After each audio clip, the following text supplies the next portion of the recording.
welcome back to the Academy Tutorials. Today we are continuing our playlist of naming organic compounds, and we will be focused on the aldehydes, all right? So first, I'm just gonna go through very briefly the aldehydes, and actually let me just draw an aldehyde up here as well. So aldehydes, actually let me put that in purple, so that it'll be a little bit easier for you guys to understand. So, aldehydes are carbon molecules with a double bonded oxygen. So as you guys can see here, this is a carbon molecule, but it contains a double bonded O. Now, the carbon O, the name for this is also known as a carbonyl. Okay, so a carbonyl is a higher oxidation state of oxygen. So remember when I mentioned in the previous videos that oxidation state is what changes the priority in naming of certain compounds. So because an aldehyde contains this carbonyl, it increases its naming priority. So in our last video, we talked about alcohols. So that would mean that if you had a compound that had an aldehyde and an alcohol in it, you will name it according to the aldehyde having a greater priority over the alcohol, okay? So when we're speaking specifically about aldehydes, the placement of the carbonyl matters. Aldehydes are chain terminating.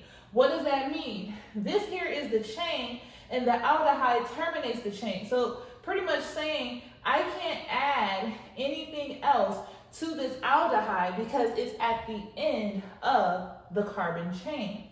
So there are no leaving groups attached, just hydrogen atoms, you guys. So when we look at this here, one thing that I can say is when we start to talk about carboxylic acid and carboxylic acid derivatives, those do have leaving groups attached to them. However, for aldehydes, it does not have a leaving group attached, it just has a hydrogen. And for naming, very simple. We just replace the E of the parent chain with an AL, okay? So, for example, let's name this one.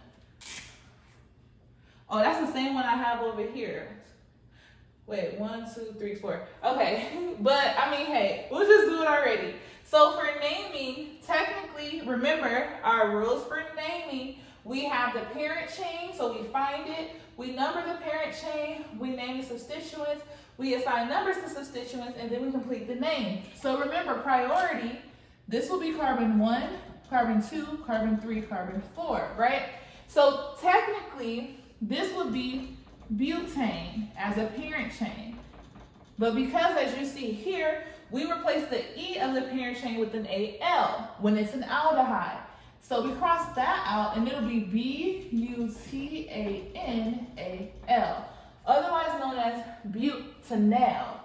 Okay? So then the AL, the AL is what denotes that it's an aldehyde. AL for aldehyde. You guys see that here? AL for aldehyde. All right, so now let's go through these two examples.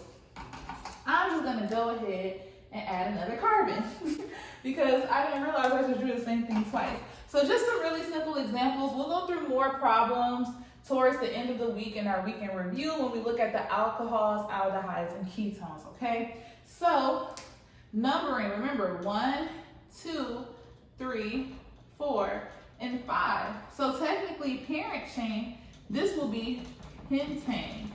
But because an aldehyde is attached, we cross off the E and it becomes pentanal, okay? The AL denoting that it's an aldehyde. Now we don't need to use the number when naming. Why? Because the placement of the carbonyl in an aldehyde is at the end of the chain. And because this is takes priority over the single bond or over the carbon chain itself, we don't have to put a number. So we don't have to say 1 pentanal because it ends the chain, aka is the higher priority for said chain. It always will get number 1 pretty much. That's what I'm saying. All right, so in this example here, we do have substituents attached. Now some students will want to start numbering over here, but remember, the aldehyde has higher priority. So that means 1, 2, 3, 4, 5. All right, so we kind of just did that here. So we know for sure this is going to be pentane becoming pentanol, right? Okay, so we do have 2 substituents attached on this carbon 4, and both substituents are methyl groups. So that'll be 4,4-dimethyl. Okay, so when we bring it together, it'll be 4,4-dimethyl pentanol. And remember, you guys, if you are struggling with knowing whether you wrote the correct name, you should be able to draw your structure from the name. So pentanol means that we have a 5-carbon chain aldehyde, and on the 4th carbon, we have 2 methyl groups attached, which is the exact same. And same thing here. Pentanol, it is a 5-carbon chain aldehyde. 5-carbon chain aldehyde, all right? So this here completes our focus on the content of aldehydes and naming them, okay? Now, if you guys are struggling at all with understanding naming organic compounds, do not hesitate to reach out to us at www.tutorlyacademy.com to book your first tutoring session with us. You also will receive 20% off.